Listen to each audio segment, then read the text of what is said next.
Welcome to the deep dive. We're here to really dig into important ideas from interesting sources. That's the plan. And today we're tackling a source that, well, it's known for shaking things up a bit. It challenges a lot of the usual advice you hear about, building and running a business. So if you've ever felt like maybe the standard playbook doesn't quite fit, this one's definitely for you. That's right. Our focus today is the book Rework. It's by Jason Fried and David Heinemeier Hansson. The 37 Signals guys. Exactly. And the key thing is, this book, it isn't coming from, like, academic theory or anything hypothetical. Right. The source material makes it really clear. It's a guide to building, running, growing a business. Yeah, but it comes straight from their own experience, like over a decade of it, in the trenches. Totally. They built 37 signals through, well, all sorts of economic weather. 2 recessions, the dot-com bust, big industry shifts. And they stayed profitable the whole time. That's kind of the point. Right. This is advice that's been tested in reality. And their backstory, which the source touches on, is pretty neat. They started really small, back in '99. Just a 3-person web design firm. Okay. And they needed software to manage their projects right. So they looked around, didn't like what they saw. So they just built their own. Pretty much. Yeah. That tool became Basecamp. Launched it in 2004.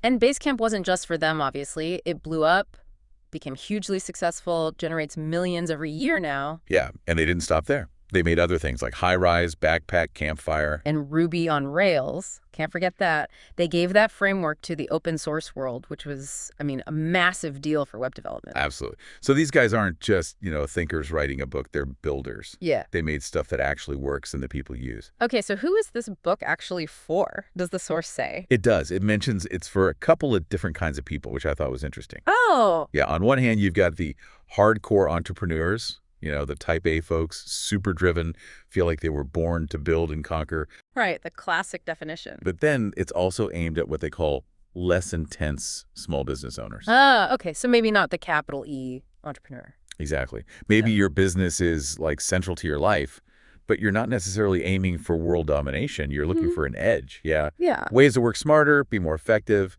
The source actually says kick ass. Ah, nice. But maybe without all that intense pressure you sometimes feel from traditional business culture.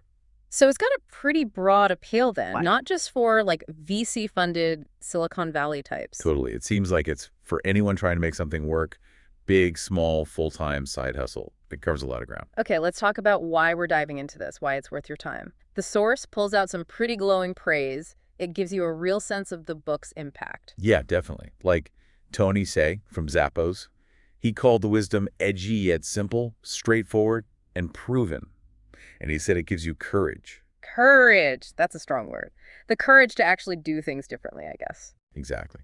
And then William C. Taylor from Fast Company says it inspires you to rethink everything you thought you knew. Whoa. Okay, so it's not just tweaking things. It's fundamental questioning. Seems like it. And Kathy Sierra's quote is amazing. She says it's amazing, powerful, inspirational, and so useful she felt like stifling the urge to rip out each page and tape it to my wall. Wow, that's some praise. Right, and she mentions getting a new feeling of clarity and motivation. That combo, practical and inspirational, sounds pretty potent. Yeah, definitely. What else? Scott Rosenberg points out how it inspires you, Yeah. but also shows how to do less and create more. That hints at that counterintuitive vibe we'll see. Doing less to achieve more.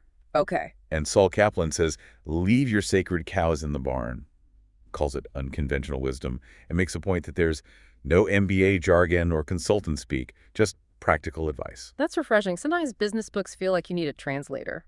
Totally. Penelope Trunk found it appealingly intimate, grounded in the concreteness of doing, and it inspired her to trust myself in defying the status quo. So, personal, real, empowering. And John Maeda, he had a tech take, right? Yeah, he sees the whole organization like software, editable, malleable, shareable, fault-tolerant, comfortable in beta, reworkable. Ah, love that. Reworkable. He says the authors live by keep it simple, stupid, and the book has that same intelligence, but also irreverence. It doesn't take itself too seriously, even with serious stuff. Okay, that sounds appealing. And Jessica Livingston. She called it fast-moving, iconoclastic, and inspiring. And she really stresses it's not just for startups. Her takeaway: anyone who works can learn from this. Anyone who works, that's pretty universal. Yeah, all that praise really paints a picture of a book that's trying to fundamentally shift how you think about work and business, but in a way that feels, I don't know, doable, liberating maybe. And it feels super relevant right now, doesn't it? The source talks about this new reality. Mm. Like, the barriers to starting something, they've just plummeted. Tools are cheap or free. One person can do what used to take a whole team. And you don't need to kill yourself working insane hours. Yeah. The book suggests, 10 to 40 hours is often plenty if you're smart. Yeah. And you don't have to bet the farm, risk your savings. You can start something on the side. Right. Or work from home. No need for a fancy office right away, or maybe ever. This whole new reality makes their focus on doing less, being lean, questioning everything. It feels incredibly timely. You don't need all the massive resources that old school business advice assumed. Absolutely. So our mission here today is basically to walk through the core ideas from these excerpts of Rework. We'll unpack the lessons, the stories, the examples, step by step. Just explore what they're saying and why it matters. Sounds good. Let's jump right in. They start with a section called takedowns, right? Where they just go after some common beliefs. Yeah, taking aim at sacred cows. And the first one, it's a biggie. Ignore the real world. Oh, man, you hear that all the time, don't you? Pitch a new idea, and someone says, yeah, but that would never work in the real world. It's like the ultimate wet blanket. Totally. It's meant to sound practical, grounded, but the book flips it. They argue the real world isn't some fixed reality you have to accept. It's an excuse. An excuse? How so? They paint it as this depressing place where new ideas always lose, where only the safe, known, maybe even broken things survive. Huh. So it's fundamentally pessimistic. It's assuming things can't change. Exactly. The source, slide out, calls it a justification for not trying. It kills fresh thinking before it even gets a chance. It's basically someone saying, I'm not comfortable with that, or I don't get it, but dressing it up as objective reality. So the message is, don't let that phrase shut you down. The real world is what you make it, not some static thing. Precisely. Don't let someone else's negativity or lack of imagination define what's possible for you. Okay, next takedown. This one feels weirdly controversial. Learning from mistakes is overrated. I mean, we hear fail fast, fail often, constantly. Failure builds character. Right. It's everywhere in the business world, especially startups. The narrative is expect failure, embrace failure. It's how you learn. 9 out of 10 businesses fail, etc. So what's their take? They basically say, don't inhale that failure-centric mindset. Just because someone else failed doesn't mean you have to, or that their lessons apply to you. Their failures are theirs. Different context, different mistakes. Okay. So what should you learn from? Success. They argue success gives you real ammunition. When something works, you actually know what worked. You understand the recipe, the factors involved, you can repeat it, build on it. That's concrete, actionable knowledge. Failure just tells you what didn't work, which is less useful. Kind of. And they back this up. They mention a Harvard Business School study. It found that entrepreneurs who succeeded the first time had a 34% success rate with their next company. Okay. And those who failed first? Only a 23% success rate next time, which is barely better than someone starting for the very first time. Wow. So failing didn't really give them much of an edge for the future. Exactly. It totally undermines that idea that failure is this necessary boot camp for success. The book's conclusion is pretty blunt. Failure is not a prerequisite. Success is the experience that actually counts. That's what gives you real, usable insight. Interesting. Okay, moving on. They also go after planning. Planning is guessing. Yeah, specifically those big, elaborate, long-term business plans, the kind you spend months writing. The ones that end up in a drawer. Pretty much. Yeah. The source says they most likely never looked at anyway and just become fossils, because trying to estimate things months or years down the road, it's just fantasies. Too much changes. You can't predict the market, competitors, customer needs that far out. Exactly. So instead of those rigid, detailed plans, they champion agility. They even point out that big companies wish they could be more agile, but they're stuck with too much inertia, too much mass. Changing course is hard and painful when you're huge. So what's the alternative to the big plan? Give up the guesswork. Don't plan years ahead. They literally say, decide what you're going to do this week, not this year. Focus on the very next important thing. Figure that out. Do it. Make decisions closer to the action. Right. Make the call right before you do something, when you have the most current information, not based on some prediction you made 6 months ago. Stay nimble. Respond to reality as it happens. Okay, that makes sense. Next one challenges a really core assumption for many businesses. Why grow? Yeah, they question that automatic belief that getting bigger, scaling up, is always the goal. Like adding more employees, more office space, bigger IT systems. All that stuff. The book says those aren't inevitable results of success, they're decisions you make. Choices. And they argue those choices come with downsides. Big time. Taking on all that stuff adds headaches, complexity. It forces you into running a business that's potentially complex, difficult, and stressful. So it's okay to stay small. Absolutely. The source encourages you not to feel insecure about aiming to be a small business. If your business is sustainable and profitable, you should be proud, whatever its size. Growth isn't the only measure of success, and sometimes staying small is actually the smarter, happier path. It's a valid choice. All right, here's another cultural challenge. Workaholism is stupid. We tend to glorify the people burning the midnight oil, right? Sleeping under the desk. Yeah, it's often seen as dedication, but the book calls it unnecessary, it's stupid. Their point is blunt. Working more doesn't mean you care more or get more done. It just means you work more. Period. And it has negative effects. Definitely. It makes people who don't work crazy hours feel guilty or inadequate. It fosters that ass-in-seat mentality, staying late just for show, not productivity. And it affects judgment. Totally. The source says it skews your judgment, values, and decision-making. When you're exhausted, you can't prioritize well. Everything seems urgent. You make worse decisions because you're just plain tired. But don't workaholics get more done through sheer hours? The book argues, no. They say workaholics don't actually accomplish more than non-workaholics, if they say it's perfectionism. The book counters they're often just wasting time fixating on inconsequential details instead of moving on to the next important thing. Okay, so what's the punchline here? It's a classic. Workaholics aren't heroes. They don't save the day, they just use it up. The real hero is already home because she figured out a faster way to get things done. Ah, I love that. It completely reframes heroism around efficiency, not endurance. Exactly. It's about effectiveness, not just hours logged. Okay, final takedown in this part. It's about a label. Enough with entrepreneurs. Yeah, they feel the term itself has outdated and loaded baggage. It smells like some kind of members-only club. Like it's only for a special, rare breed of person. Right, and their stance is no. Everyone should feel encouraged to start their own thing if they want to. It shouldn't be reserved for people who identify with that specific label. So it's about making the idea of starting a business more accessible, democratizing it. I think so. The principles they talk about aren't just for the rare breed. They're for anyone with an idea and the drive to try and make it real, whatever you call yourself. Okay, so those are the takedowns, challenging common wisdom. Where do they suggest we start positively? That's the go section, right? Exactly. And the first concept here is pretty profound. Make a dent in the universe.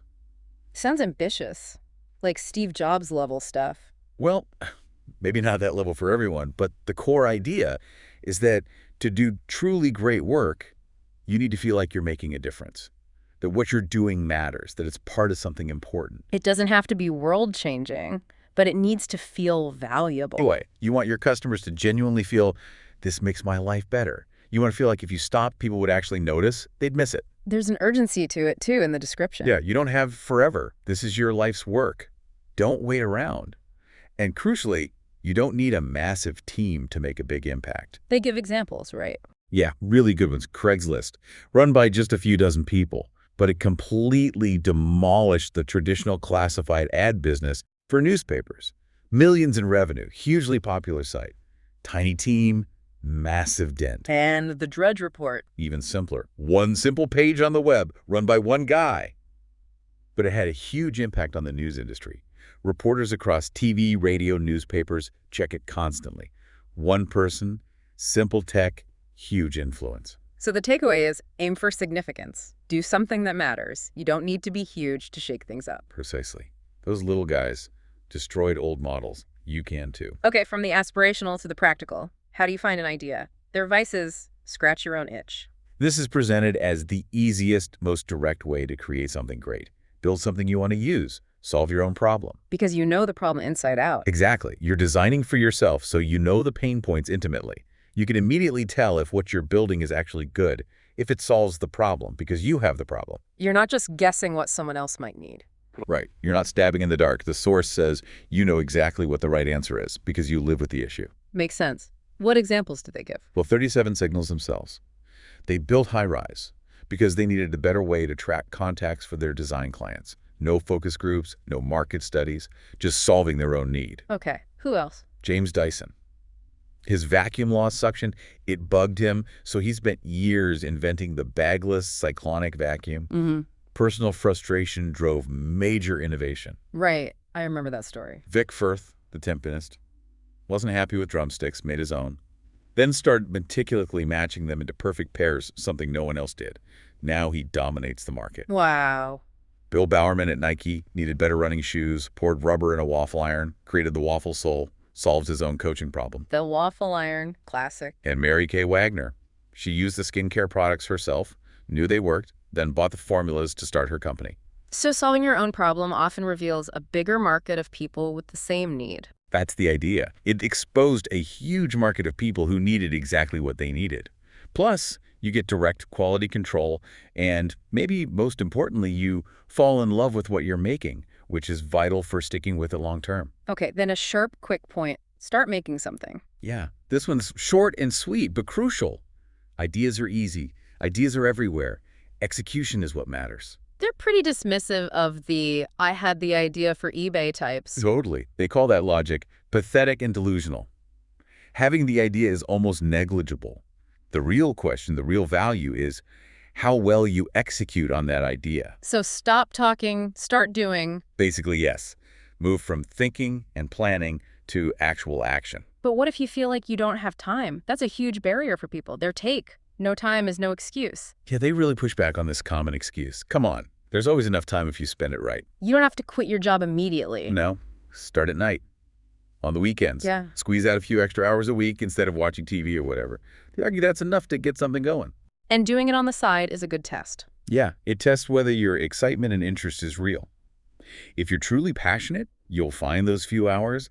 If you don't, maybe the idea wasn't grabbing you that much anyway. And if it doesn't work out, no biggie. You keep your day job. You only risk some free time. They seem to think most people use no time as a shield. Pretty much. Yeah. The source says most people just don't want it bad enough, and they protect their ego with the excuse of time. It puts the responsibility squarely on you. It's your dream, your responsibility to make it happen. And waiting for the perfect time is a trap. Completely. You'll always feel too young, too old, too busy, too broke. If you constantly fret about timing things perfectly, they'll never happen. Just start now with the time you have. Shifting gears slightly, building a strong identity. Draw a line in the sand. This is about having a clear point of view. Great businesses, they argue, have a backbone. They know what they stand for, what they're willing to fight for, and they show it. And this helps attract the right people. Absolutely. Taking a strong stand attracts superfans, people who really resonate with your perspective. And those fans become your best advocates, defending you, spreading the word way more passionately than advertising. But doesn't having strong opinions turn some people off? Oh, definitely. The book acknowledges that. You'll get called arrogant, aloof, but their attitude is, that's life.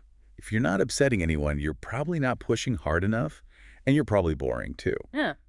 So being polarizing can be good. It seems so.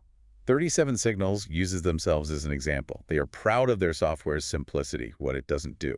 They know they lose customers who want more features, but they gain intense loyalty from those who love the simplicity. That's their line. And having that clear stance makes decisions easier. Much easier. Often obvious, the source says. Like Whole Foods standing for natural organic. Should they sell Coke? No debate.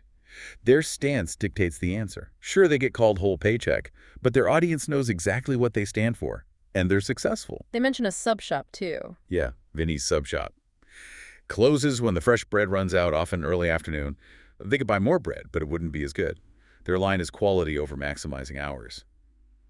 A few bucks isn't going to make up for selling food we can't be proud of. You'd rather eat there than some generic chain, right? Standing for something makes you stand out. Exactly. Builds real connection. But there's a difference between truly standing for something and just faking it. That's mission statement impossible. Right. This contrasts drawing a real line in the sand with just having some phony mission statement on the wall that nobody believes or lives by. Like the rental car office example. Grand statement, terrible experience. Yeah, it feels insulting when the words say one thing, exceed expectations, and the reality says the opposite, dirty carpets, no staff.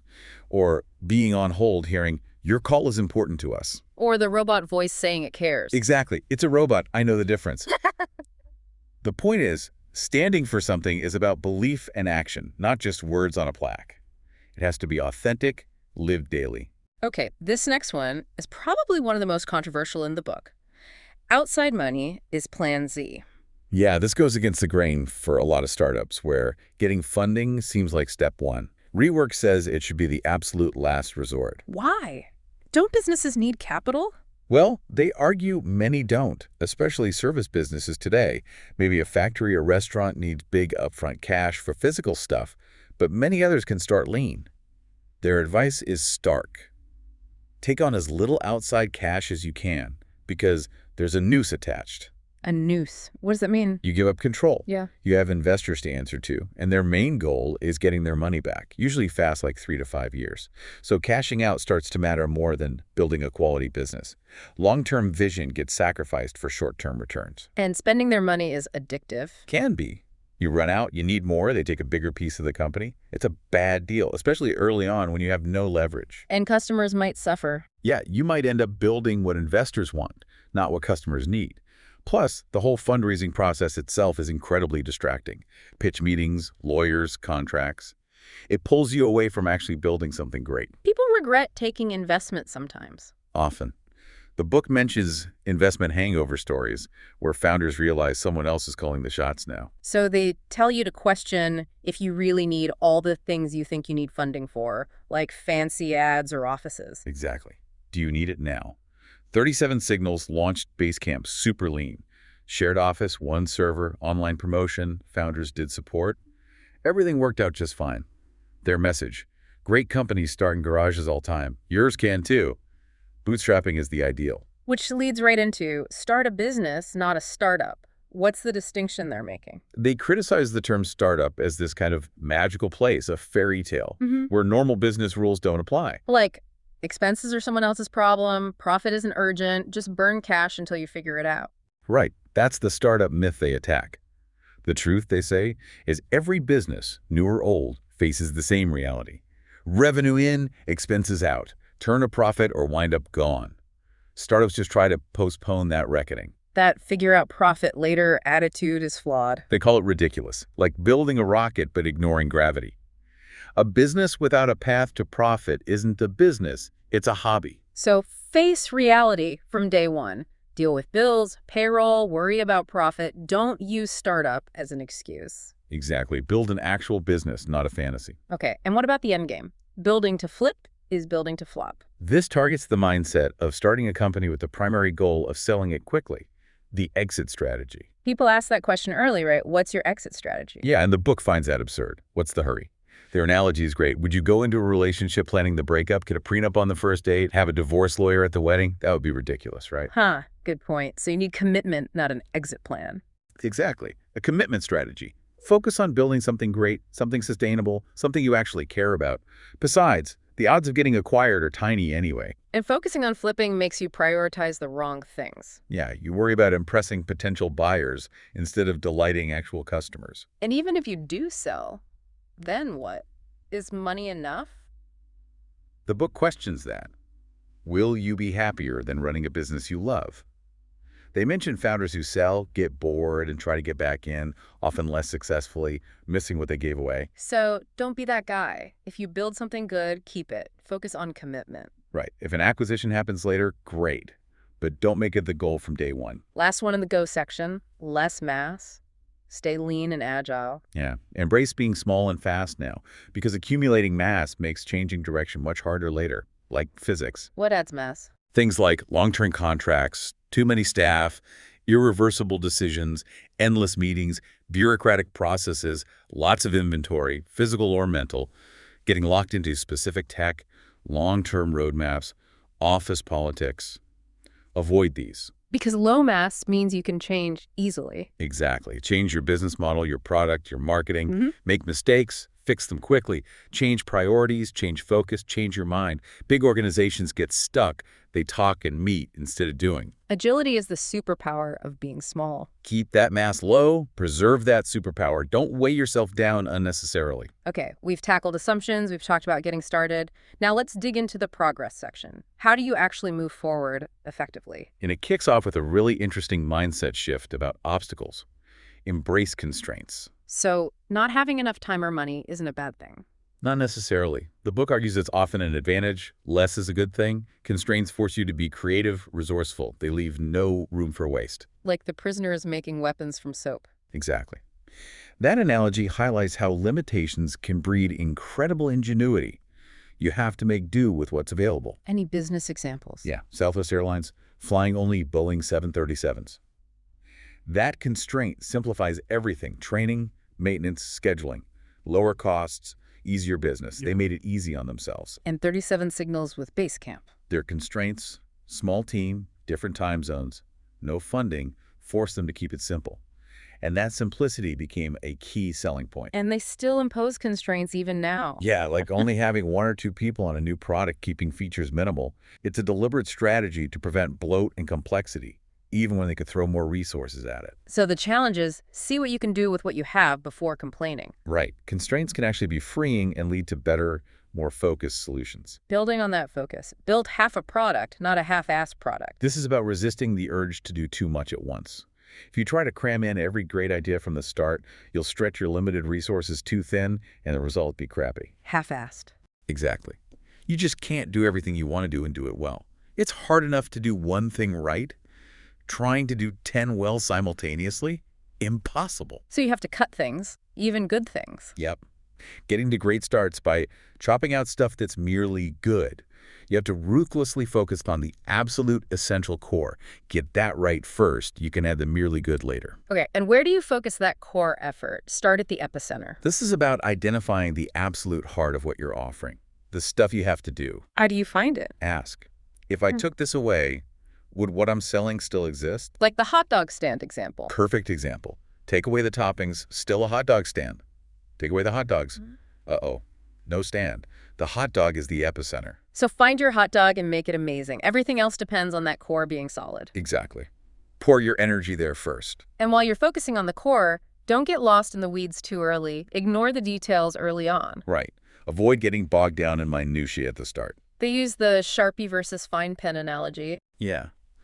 A fine pen encourages fiddling with tiny details, shading, line weight, before the overall structure is right. A thick Sharpie forces you to focus on the big shapes, the main lines, the overall composition. Big picture first. Like the Disney drawing instructor said, forget the detail early. Exactly. Detail doesn't buy you anything initially. And often, you can't even see what the important details are until you've started building and can feel what's missing or needs refinement. Worry about details then, not before. Okay, a big one for actually getting things done. Making the call is making progress. This is about fighting the tendency to postpone decisions. Don't wait forever hoping for the perfect answer. Just decide, move forward. Because delaying decisions creates a logjam. Totally. They pile up, get ignored, get rushed later. Problems fester. The advice: swap, let's think about it, let's decide on it, commit to a path. Even if it's not the perfect path. Yeah. Don't wait for the perfect solution. Decide and move forward. Making decisions, even small ones, builds momentum. It boosts morale. Decisions are progress. Each one you make is a brick in your foundation. You can't build on, we'll decide later. You can build on, done. And the perfect answer probably isn't coming anyway. Right. You're as likely to make a great call today as you are tomorrow. Don't let analysis paralysis stop you. Like the 37 Signals affiliate program, the perfect solution was complex. So they asked, what can we easily do right now that's good enough? They started with paying in credit. Simple, done. They added cash payments later. And decisions aren't forever, right? You can fix mistakes. Absolutely. You don't have to live with a decision forever. Long projects without decisions kill morale. Make the call, get something out, keep the energy up. Okay, related to cutting features, deciding what not to do, be a curator. Yeah, think like a great museum curator. They don't just throw everything they own onto the walls. They carefully select. What they leave out is just as important as what they display. It's editing. Saying no. Exactly. A great museum is heavily edited. There's a lot more stuff off the walls than on the walls. Yeah. What you see is a tiny fraction, the absolute best. Apply that to your product or service. Constantly. Look for things to remove, simplify, streamline, pare it down to the essentials, then do it again. Cut, cut, cut. You can always add back later if you really need to. Like Zingerman's Deli, they curate their olive oils. Right. They don't just stock everything. There's a reason for every item. They believe it's great. They know the story. They've tasted it. It's personal curation based on quality, not just filling shelf space. It's about having a strong point of view about what belongs and what doesn't. And when you hit a problem, don't just pile on resources. Throw less at the problem. This is counterintuitive. Yeah. The usual reaction to a problem is, we need more time, more money, more people. But the book says do the opposite. Often, yes. Yeah. Cut back. They use the Gordon Ramsay example again. Yeah. Failing restaurants always have huge menus. Ramsay's first step, slash the menu. Fewer dishes done well, then polish. So adding more can just make the problem bigger. Yeah. It adds complexity, coordination overhead. Try doing less. The project might end up even better because you're forced to focus on what truly matters. Pushing deadlines and budgets just creates a cycle. Maybe the answer is less scope, fewer resources. Okay, thinking long-term, focus on what won't change. Instead of chasing the latest trends, the next big thing, which they call a fool's path. Build around stuff that lasts. Oh, exactly. Focus on the things people want today and will still want in 10 years. Invest your energy there. Like Amazon focusing on price, selection, speed. Those are timeless customer desires. Precisely. That wasn't an explicit example in the excerpt, but it fits perfectly. Fashion fades. But if you build around fundamental permanent needs or desires, your core value proposition never goes out of style. Got it. Don't get distracted by shiny objects. Okay, what about tools and equipment? Tone is in your fingers. This tackles the obsession many people have with having the right gear, software, office, whatever. The idea is the tools matter less than your skill in using them. Like the guitar example. Same gear as Eddie Van Halen, still sound like you. Exactly. And Eddie, with a crappy guitar, still sounds like Eddie. The gear helps, sure, but the core tone, the skill, comes from the person. And this applies everywhere. Designers with fancy tools, but nothing to say. Photographers obsessing over lenses. Golfers buying expensive clubs. Yep. People use equipment as a crutch, looking for shortcuts instead of putting in the work to develop skill. You don't need the best gear to start or to be good. And in business, people obsess over scaling tools, offices. Instead of how to actually get customers and make money, focus on the core tasks, the skills, not just the shiny instruments. This next one is intriguing. Sell your byproducts. Yeah, finding value in the stuff you produce while doing your main work but that you aren't currently selling, like waste material. The lumber industry selling sawdust and chips. Classic example. Service businesses might have less obvious waste, but it's often there. Like 37 Signals books. Getting Real and Rework itself. Exactly. Those came from the knowledge and experience they gained, building their software and company that was the waste or byproduct. They packaged it up and sold it, making millions. Or the band Wilco filming their recording session. Right. That documentary, I'm Trying to Break Your Heart, was a byproduct that made money and reached new fans. And Henry Ford making charcoal from Model T wood scraps. Kingsford charcoal. Amazing, right? Car makers don't usually sell charcoal. Software companies don't usually write books. There's probably something valuable you're creating as a side effect of your main work that you haven't thought about monetizing. Fascinating. Okay, last one for progress. Launch now. Get your thing out there. Yeah. Sooner rather than later. Probably sooner than feels comfortable. Don't wait until it's perfect with every feature. No. Having a list of things you still want to add doesn't mean it's not ready enough. Get it out. You can add the other stuff later, and you might learn from launching that you don't even need it, or there's a better way. They suggest imposing a deadline to force clarity. Launch in 2 weeks? What would you cut? Yeah, that exercise makes the essentials jump out.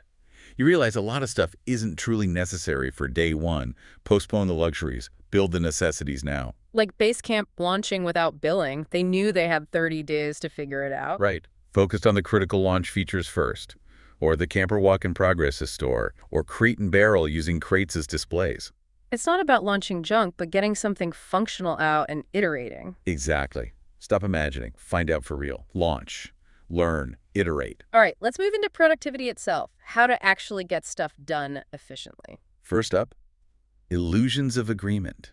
This is about the danger of relying too much on abstract documents. Reports, diagrams, specs, they don't really work. The book is harsh.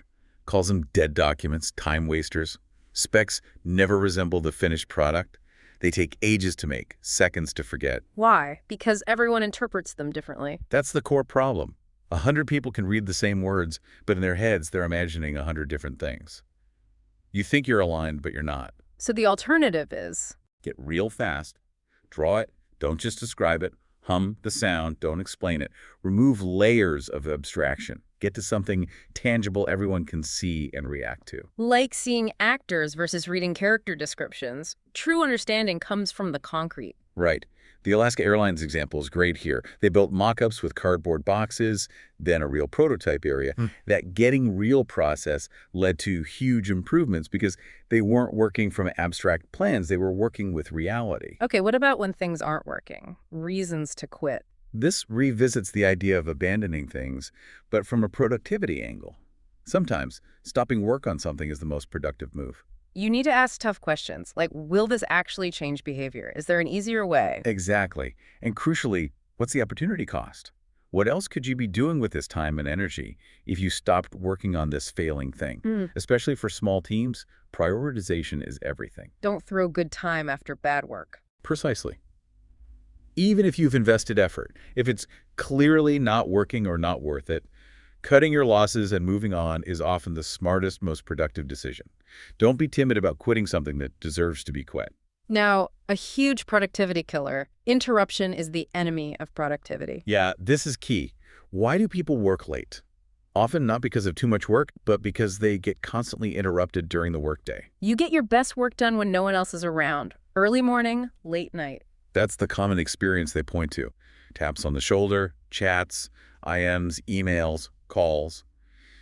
They seem harmless, maybe even collaborative, but they argue it's corrosive to productivity. Interruption is not collaboration, it's just interruption. It breaks your focus, chops the day into tiny work moments. Exactly. You're always starting and stopping. You can't get into that deep focus, the alone zone, where the real productivity magic happens. Like REM sleep, you need uninterrupted time to get there. Good analogy.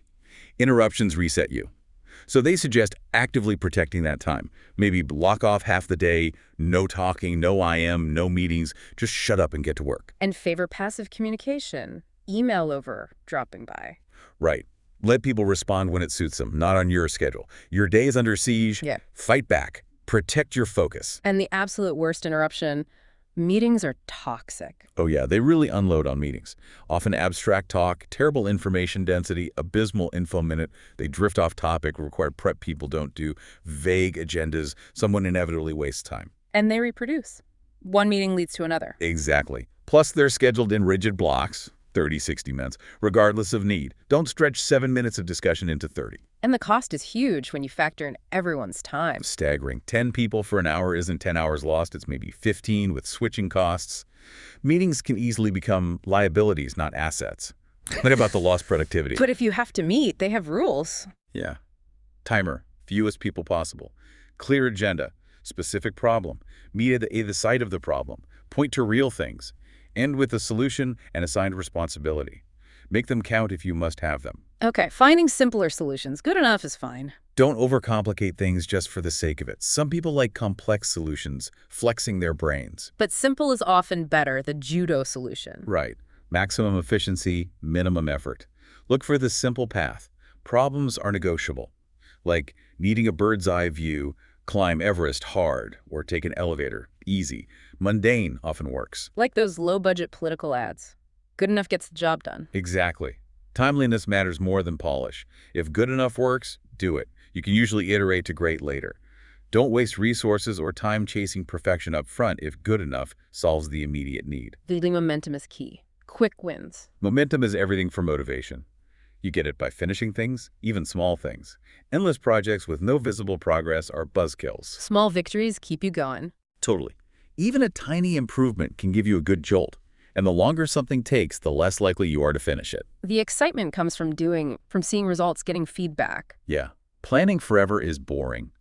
Getting something out, serving it, letting people use it, that's exciting.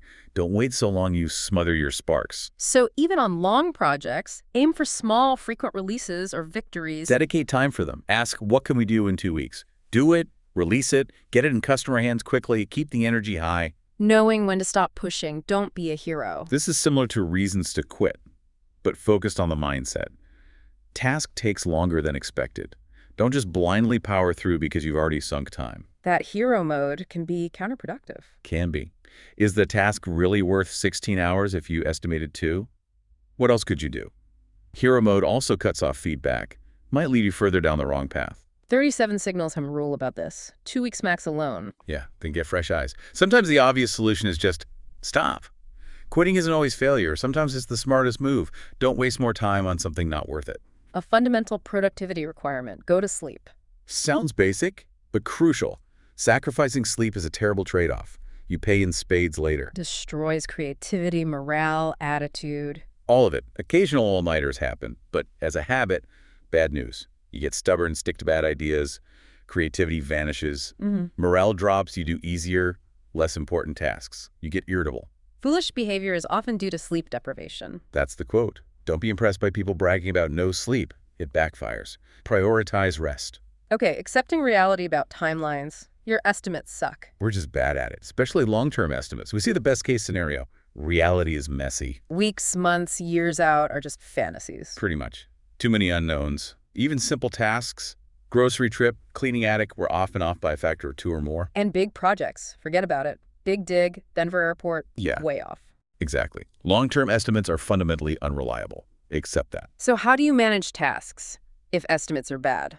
Long lists don't get done. Huge to-do lists are paralyzing, demoralizing. Where do you even start? You jump around, never feel like you accomplish anything. The solution is small lists.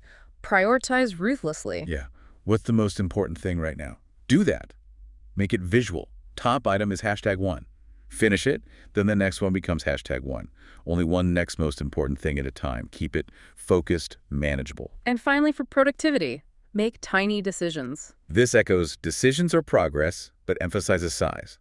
Small decisions are easier to make and, crucially, easier to change. Big decisions get tangled up with ego. Harder to reverse. Exactly. Inertia sets in. You defend the decision instead of reevaluating objectively. Tiny decisions are low stakes. Easy to make, easy to change if needed, keeps you agile, builds momentum. Like the furniture maker Sam Malouf making tiny changes over time. Right.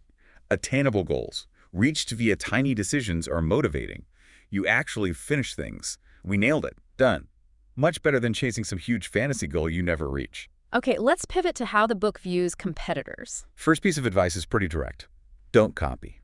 Imitation isn't the sincerest form of flattery here. Not in business, apparently. While art students or musicians might copy to learn, business copying is called a formula for failure. Why? Because you missed the why. Exactly. You just replicate the surface, the last layer, without understanding the thinking, the invisible work, the reasons why the original looks or works the way it does. It's a faux finish, no substance. Right. And you have nothing to base future decisions on. You're always reactive, following, creating an inferior version. That's no way to live. If someone else is doing the heavy lifting of figuring things out, you're just copying. Be influenced, don't steal.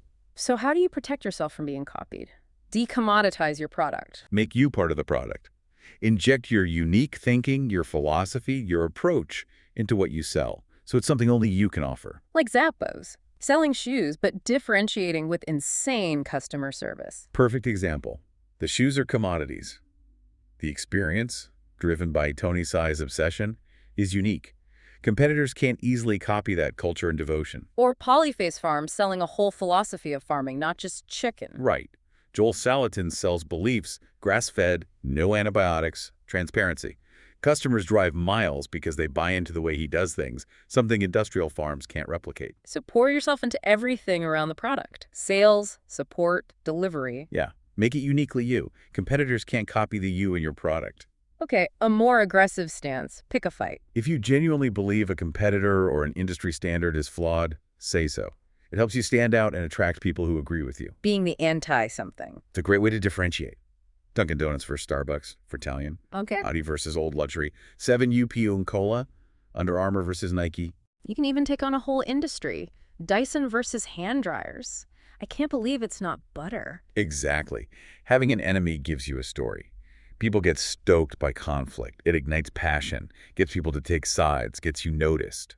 Interesting. Instead of trying to beat them at their own game, maybe do less. Underdo your competition. Yeah, this flips conventional wisdom. Don't just try to one-up them, more features, more spending. Do less to beat them. Avoid the arms race. Right. That's a dead end, expensive and defensive. Instead, solve the simple problems really well and leave the hairy, difficult, nasty problems to the competition. One down them. underdo them. Like fixed-gear bikes becoming popular while major brands focused on high-tech. Simpler, cheaper, less maintenance was the advantage. Exactly. Or the flip camcorder. Succeeded by doing less. No complex features, just simple point-and-shoot video. Its limitations were its strengths for many users. So don't be afraid to do less. Be proud of simplicity. Sell it. Make it your advantage. Okay, last one on competitors. Who cares what they're doing? Basically, stop obsessing over the competition. Constantly worrying, what are they doing? How should we react? It's stressful and distracting. Terrible mindset. Creates anxiety. Bad for growth. And it's pointless, right? Yeah. The landscape changes constantly. Today's competitor might be irrelevant tomorrow. It's out of your control. Why worry about uncontrollables? Focus inward instead, on your own stuff. Exactly. What's happening in here matters more than out there. Worrying about others stops you from improving yourself. It dilutes your vision. You become reactionary, not visionary. You end up just making a slightly different version of their product. Pretty much. You can't be the next iPod by copying the iPod. You need to redefine the rules, not just play slightly better within theirs. Focus on your own path. All right, let's talk evolution. Adapting, managing change over time. And a key tool for managing change is say no by default. We touched on saying no earlier, but this is about making it the default. Yeah. Because every yes commits limited time and resources, meaning you're implicitly saying no to something else. Saying no by default keeps you focused on what's truly important. It takes discipline. It's easier to add than remove. Definitely. And saying no isn't being mean. Explain why. Some won't like it, that's okay. And forget, the customer is always right. Well, listen, if many customers have the same issue, food too salty. But if a few want bananas on lasagna, say no. It's okay to reject requests that would ruin the product for the majority or don't fit your vision. Better to send them to a competitor sometimes. Yeah, if the competitor's a better fit. Better than having an unhappy customer who isn't right for you anyway. Your goal is a product that you believe in that stays right for you. Okay, a tough one for growing businesses. Let your customers outgrow you. Don't bend over backward changing your product just to keep one big client or your earliest adopters happy, especially if it messes things up for new customers. They describe that scenario where you tailor the product, the big client leaves anyway, and now the product doesn't fit anyone well. Exactly. And sticking rigidly to current customers cuts you off from new ones. The product gets too complex or niche, scaring away the fresh blood who need the simpler, original solution. Like 37 Signals, letting early users who wanted more complexity just leave. Yeah, their logic. We'd rather our customers grow out of our products eventually than never be able to grow into them in the first place. Adding power user features intimidates newcomers. Scaring away new customers is worse than losing old ones. So it's okay to have a basic product that serves a constant need. It's more than, okay, it's often smart. There's an endless supply of customers for simple, basic solutions. Don't sacrifice that broad market for the temporary needs of a few. Managing new ideas. Don't confuse enthusiasm with priority. Just because you're excited about a new idea right now doesn't mean it's actually important or worth dropping everything for. Enthusiasm isn't a good indicator of value. A surefire hit today might be nice to have tomorrow. Exactly. And nice to have shouldn't derail your core priorities. It's fun to chase exciting new ideas, but it can lead to running on a treadmill and never getting anywhere. So let ideas cool off. Write them down, get excited, sure, but park them for a bit. Evaluate their actual priority with a calm mind after the initial buzz fades. Does it still seem crucial? Focusing on the real experience. Be at home good. This contrasts looking good in marketing versus actually being good in use. We've all bought things that looked great, but were disappointing once we got them home. Aim for the long-term relationship, the actual user experience. Right. A product that executes on the basics beautifully might not look as flashy as competitors and ads, but that's okay. In media good isn't as important as at-home good. No. You can't paint over a bad experience with good advertising. If the core experience sucks, marketing can't save it long term. Focus on making it genuinely good to use. On formalizing things. Don't write it down. Avoid creating rigid policies too early. Written policies become commandments, set in stone, hard to change. Things change too fast for that.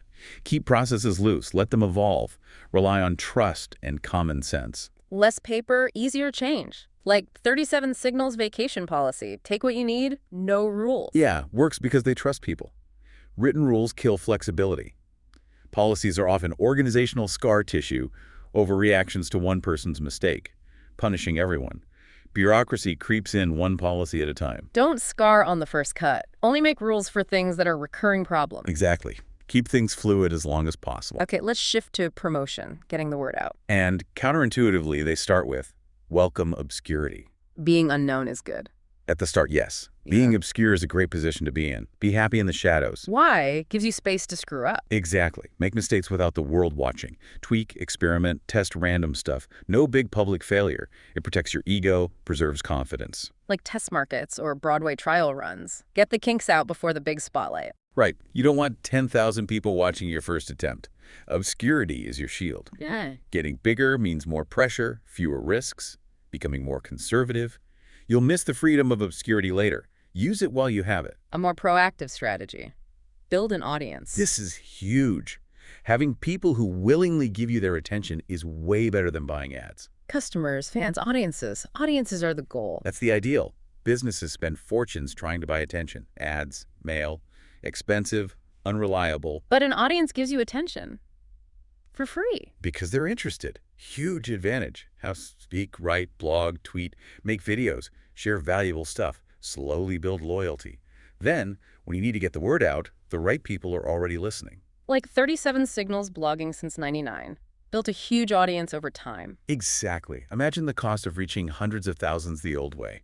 Building an audience is powerful, cost-effective long-term promotion. A specific way to build that audience. Out-teach your competition. Instead of just ads and sales pitches, teach people something valuable related to your field. Competitors probably aren't doing it. Most focus on selling. Often, yeah. Examples.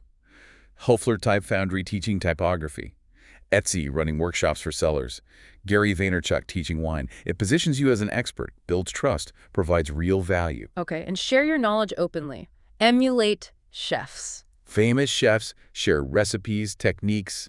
They don't hoard secrets. But businesses are paranoid, proprietary, competitive advantage. Right. The book says most businesses don't actually have super rare secrets and should stop acting like they do. Share your knowledge. A recipe is easier to copy than a business, but chefs share anyway. Yeah. Mario Batali knows a cookbook won't put him out of business. Businesses fear this, but get over it. What are your recipes? What can you teach the world about how you work? Rework itself is 37 Signals cookbook. Give people a look inside, go behind the scenes. Show how the sausage is made. Like a reality show for your business. People actually care about seemingly boring jobs like Deadliest Catch or Ice Road Truckers. Totally. Or Food Network's Unwrapped. People are curious how things are made, how decisions happen. Factory tours, DVD extras. We love seeing behind the curtain. And it builds connection, makes the business more human. Definitely. They see the effort, understand more, appreciate it more. Builds a bond. Avoid fakeness. Nobody likes plastic flowers. Don't try to seem perfect or overly professional. Authenticity, even flaws, are more relatable. Stiff, formal business speak is boring. People don't relate to robots. Exactly. Show your imperfections. Be real. Real flowers wilt. We like them. Plastic ones are perfect and cold. Don't worry about how you're supposed to sound. Be you, warts and all. Like wabi-sabi, embracing imperfection. Keep it simple, but don't remove the poetry. Nice summary. Too polished feels robotic. Talk like you talk. Be upfront about shortcomings. Show unfinished work. It seems genuine, not just professional. Okay, a specific tool they dislike. Press releases are spam. Sending generic pitches to hundreds of journalists. Just spam. Tired, formulaic, full of hype, revolutionary. Journalists are drowning in them. Bad way to get noticed. Does the opposite. Yeah. If you want attention, don't do what everyone else does. Why spam people you don't know with a generic message? Bad first impression. Better to target niche publications or bloggers. Much better. Lower barrier, often faster response. They're hungry for content. They're taste makers. Big reporters often find stories on smaller sites now anyway. 37 Signals got more direct results from sites like Daring Fireball than from Wired or Time. That's what they claim. Niche sites drove more direct traffic and sales. Focus your outreach where it counts. Okay, the provocative one. Drug dealers get it right. Yeah, the idea is if your product is really good, give a free taste, get people hooked, they'll come back for more. Like samples at a bakery, test drives, free software trials. Exactly. It forces you to have a product that's good enough to make people want to come back and pay. And it makes you think about a simple, bite-sized introduction. Don't fear giving something away if you have more to sell. Right. Be confident. If the free taste doesn't work, maybe the product isn't strong enough yet. Thinking broadly about promotion. Marketing is not a department. It's not siloed. Everyone does marketing, all the time. Accounting is a department. Marketing isn't. You cannot not market. Everything is marketing. Yep. How the phone is answered, email replies. The user experience, website copy, error messages, the mint at the restaurant, the invoice design. All those little touch points matter more than swag bags. Way more. Marketing is the sum total of everything you do. It's integrated everywhere. And finally, for promotion, managing expectations. The myth of the overnight sensation. It rarely happens. You will not be a big hit right away. No one cares about you. At least not yet. Get used to it. Realistic, not discouraging. That's the intent. Those overnight stories. Usually years of hard work behind them. Dig deeper. And instant success often doesn't last anyway. No foundation. Right. Great brands. Starbucks, Apple, Nike became great over time. Not usually through some massive launch campaign. So start building today. Be patient. Keep at it. Your overnight success will come after years of work. That's the message. Build patiently. Okay, let's talk hiring, building the team. First principle. Do it yourself first. Don't hire for a job until you've done it. Why? To understand it properly. Know what good looks like. Exactly. Helps you write the job description, ask the right questions, know if you even need to hire or if you can keep doing it. Makes you a better manager, too. You know the challenges. Definitely. You can offer real support or constructive criticism because you've been there. Like the 37 Signals founders doing sysadmin and support work first. Yeah. They ran with the ball as far as we could. They knew exactly what they needed when they finally hired. Even if you feel you suck at it, try to learn your way out before you hire your way out. Understand all aspects of your business. Okay, when to hire. Hire when it hurts. Hire out of necessity, to kill pain, not for status or just because you can. Ask, do we really need this person? Can we solve the problem differently? Can we just stop doing the task? If someone leaves, don't rush to replace them. See if you manage without. Yeah, you might find you don't need as many people. The right time is when you genuinely have too much important work, quality is suffering, things are falling through the cracks consistently, when it hurts, and not before. And don't hire just because someone seems amazing. Pass on great people. If you don't have a real current need for them, yes. Companies get addicted to hiring great catches and then park them in unimportant roles. That harms the company. Talented people doing meaningless work. Yeah. It adds cost, complexity, busy work. Especially watch out for delegators, people who just tell others what to do. Dead weight on a small team. Don't worry about the one that got away. Better to wait until you have a real need. Right. Plenty of talent out there. Great has nothing to do with it. If you don't need someone, you don't need someone. Don't hire just to hoard talent. The pace of hiring matters too. Strangers at a cocktail party. Hiring too fast creates a superficial environment. Like a cocktail party with strangers polite. Avoids conflict. No real feedback. Versus a dinner party with old friends where you can have real debates. Exactly. Rapid hiring leads to politeness over honesty. No one says, this idea sucks. People appease instead of challenge. And appeasement gets companies in trouble. You need people to feel safe enough to be honest, even critical. Absolutely. You need that trust. The only way to build that is to hire slowly. Avoid the cocktail party of strangers. Evaluating candidates? Resumes are ridiculous. They call them a joke. Exaggerations, meaningless verbs, unverifiable claims, too easy to fake. And easy to spam out. Applicants shotgunning hundreds. Yeah, another form of spam shows they don't care about your specific job. Hiring based on that is garbage. You want someone who cares specifically about you. So look at the cover letter instead. That's real communication. Much better test. You can't fake hundreds of personalized letters. You hear their actual voice. Trust your gut reaction to the letter first. What about experience requirements? Years of irrelevance. Requiring X years of experience tells you little. Maybe some baseline is good, 6 months a year, to learn basics. But duration isn't quality. How well matters more than how long. Exactly. Some people are great after a year, others mediocre after 20. Look at the quality of work, the demonstrated skill, not just the number of years. Like the furniture maker, quote, mastery takes focus, not just time. Right. And formal education. Forget about formal education. Degrees, GPAs, specific schools. Often unnecessary filters. Plenty of smart people don't shine in classrooms. The stat about Fortune 500 CEOs, most didn't go to Ivies. More from Wisconsin than Harvard. Yep. And too much academia can even be harmful, especially for skills like writing, unlearning formal, stiff habits. Look for capability, not credentials. On team structure, everybody works. Especially in small teams. No room for people who just delegate. Yeah. Everyone needs to be producing, contributing directly. No one is above the work. Avoid those delegators. They're dead weight. Create busy work. Love meetings. Exactly. Everyone needs to be hands-on. The ideal hire. Hire managers of one. People who can manage themselves, set their own goals, figure out how to execute, don't need constant direction or check-in. They free you up from managing them. Totally. Set a direction, leave them alone, they deliver, no hand-holding. Look for people who've run things on their own, launched projects independently. Finding them frees everyone else to do more work, less managing. A key skill for everyone. Hire great writers. If you're undecided between candidates, hire the better writer. It pays off in any role: marketing, sales, design, programming. Because good writing means clear thinking, communication skills, empathy. All of that. Yeah. Knowing how to communicate clearly, make things understandable, put yourself in others' shoes, know what to omit. Essential skills. And writing is crucial today with email, docs, etc. It's the currency for good ideas. And don't limit where you look. The best are everywhere. Don't just hire locally. It's crazy not to hire the best people just because they live far away.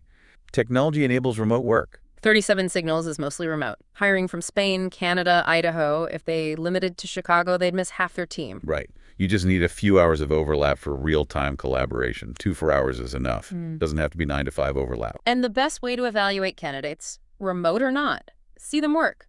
Mini project. Yeah, hire them for a short paid project. 20, 40 hours.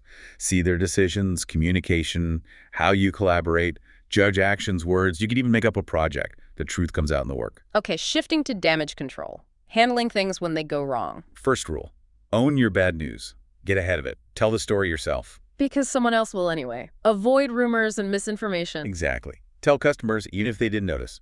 Can't hide anymore. Someone online will call you out. No secrets. You gain respect by being open, honest, public, responsive.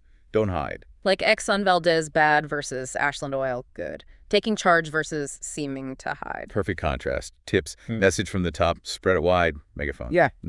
No comment. Apologize genuinely what happened, what you'll do. Show you care. Speed matters hugely here. Speed changes everything. Especially in customer support. Responding quickly is maybe the most important thing. It diffuses anger, turns bad situations good. People expect slow responses, so a fast one surprises them, makes them less angry. Totally. Support queries often start hostile because people think they have to yell to be heard. Answer quickly, personally. Tone shifts 180 degrees. Delight, politeness, thanks. Even if you don't have the answer yet, just acknowledging quickly. Works wonders. Just saying got it, looking into it, shows you're listening and acting. Speed demonstrates care. And how you apologize matters. How to say you're sorry. Avoid the terrible non-apology apology. Sorry if this upset you. That doesn't accept blame. A good apology takes responsibility. No if. Buck stops here. Yes. Provides real details what happened, how you'll prevent it, tries to make things right. They break down that awful apologize for any inconvenience this may have caused neckline. Too formal, minimizes inconvenience, conditional may. Yeah, it's terrible. Use appropriate language. I is stronger than we. Acknowledge the actual impact. Stop wavering. No magic bullet. Be genuine. Ask, how would you feel receiving this? And trust matters more than the apology itself. Build rapport before things go wrong. Absolutely. If customers trust you, they'll cut you slack and believe your apology. You can't apologize your way out of being untrustworthy. Getting everyone connected to customers. Put everyone on the front lines. Everyone should interact with customers directly sometimes, not just support staff. Like chefs working as waiters, understand the reality. Avoid the maker-support split. Right. Makers need to hear from customers directly. It's the best way to understand the product's strengths and weaknesses. No time. Make time. Like Craig Newmark's still answering support emails. If he can, you can. Prioritize that direct connection. And when you do make changes that upset people, take a deep breath. Expect backlash. When you rock the boat, there will be waves. New features, policy changes, knee-jerk reactions happen. Don't panic. Don't reverse course immediately. Resist the urge. Passions flare initially. Often, if you ride out that first rocky week, things settle. The noise might be a vocal minority. Give it time before overreacting. Okay, final section. Culture. How it develops, how to foster a good one. Key idea. You don't create a culture, it happens. It emerges from consistent behavior over time, not from declarations or perks. Instant cultures are artificial, like mission statements on the wall. Paint versus patina. Great analogy. New companies don't have a culture right away. It's a byproduct. Encourage sharing. Sharing becomes culture. Reward trust. Trust becomes culture. Treat customers right. That becomes culture. It's not foosball or parties, it's action, not words. Exactly. Don't force it. Can't install it. Let it develop organically from how you consistently behave. Thinking about the future, decisions are temporary. Don't get paralyzed trying to make decisions that last forever or worrying about future problems you don't have yet. What if? Most worries never happen. Decisions made today can be changed later, especially for small businesses. Absolutely. Circumstances change, decisions can change. Don't kill good ideas now by assuming they must work perfectly for 10 years. Optimize for now. Don't worry about scaling from 5 to 5,000 at the start. Silly to worry about that then. Getting off the ground is hard enough. Use the advantage of smallness, the ability to change course quickly. Deal with today's problems. Building the team environment. Skip the rock stars. Forget the job ads seeking ninjas and gurus. Lame. Focus on the environment, the room. Because the environment enables great work more than hunting mythical talent. It plays a huge role. Good environment unlocks untapped potential trapped by bad policies or bureaucracy. Cut the crap, give people a chance. And a rockstar environment comes from trust, autonomy, responsibility, respect, not perks. That's the idea. Focus on creating the conditions for great work, and capable people will do it. Treat people like adults, they're not 13. Don't treat employees like kids, needing permission for everything. When you treat people like children, you get children's work. Constant approval creates non-thinkers, signals distrust. Banning social media is pointless. Wastes energy on policing. Yeah. People need diversions. Trusting employees is cheaper and better than surveillance and rulebooks. Treat them like adults. Promote work-life balance. Send people home at 5. Don't glorify workaholism. The 14-hour-day employee isn't the ideal. It often masks lousy execution. Need better hours, not more hours. People with lives outside work are more efficient. They have to be. Often, yes. If you want something done as the busiest person, hire people who care about more than just the job. Expecting work to be their whole life isn't sustainable long-term. How you talk matters. Sound like you. Avoid stiff, formal, jargon-filled business speak. It sounds robotic. Talks at people, not to them. Small companies look ridiculous trying to sound like big corporations, sacrifice their advantage of directness. Exactly. Be authentic. Use simple language. Use names. Write to be read conversational. Write for one person, not a mob. Ditch the scary legal email footers. Communicate like a human. And watch out for certain words. 4-letter words. Not profanity, but words like need, must, easy, just, only, fast, ASAP. They hinder communication. ASAP is inflationary, makes everything seem urgent, creates stress. Yeah, most things aren't true emergencies. Reserve emergency language for actual emergencies with real consequences. For everything else, chill out. Communicate priorities clearly without the hysteria. Wow. Okay, one last concept from the source. Inspiration. Just one point here, but it's potent. Inspiration is perishable. Meaning, act on it when it strikes. Immediately. It's described as this magical thing, a productivity multiplier, a motivator, but it won't wait for you.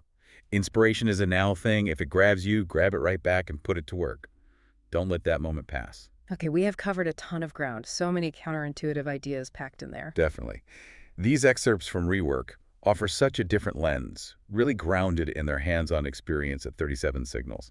It's all about questioning the why and finding simpler, more direct ways. So, boiling it down. Key takeaways. Embracing constraints, scratching your own itch, planning is guessing, workaholism is dumb.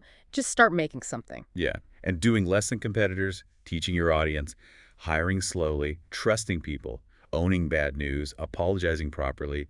It's a whole philosophy. Simple, practical, authentic, doing less but better. And the authors end by hoping it inspires you to rework how you do things. They even invite inspired readers to email them. So, as a practical thought for you listening, which of these really hit home? Was it challenging growth? Being at home good? Yeah. Selling byproducts? Meetings being toxic? Pick one or two things that resonated and just think, how could you maybe try applying that, even in a small way, starting now? All right, let's wrap up with a final provocative thought. Building on all this, the book insists culture happens through consistent behavior. It's not designed.